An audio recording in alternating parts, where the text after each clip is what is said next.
Ja Tiiti on vanha paimenkoira, sille tuli heti hätä, että yksi puuttuu, lammas puuttuu, yksi poikiva uuhi on kadoksissa.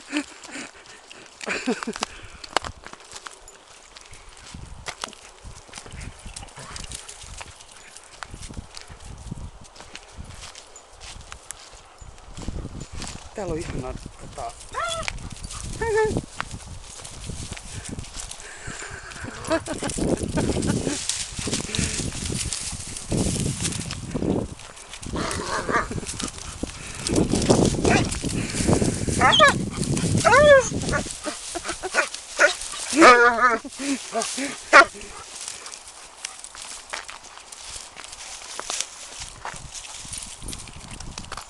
Minkäs?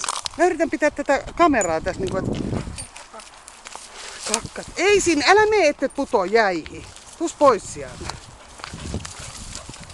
Sun pitää oppii samat käskyt kuin Tiitin, että ei jäälle.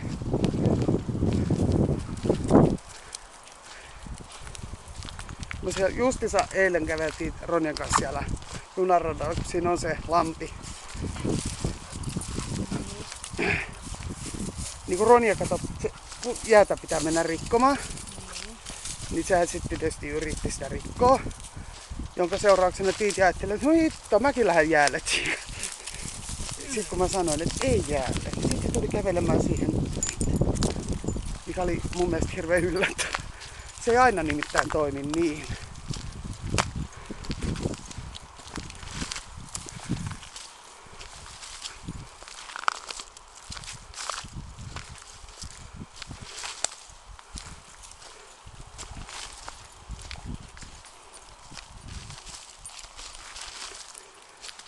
Meillä olisi ollut töissä eilen muuttosiivousta.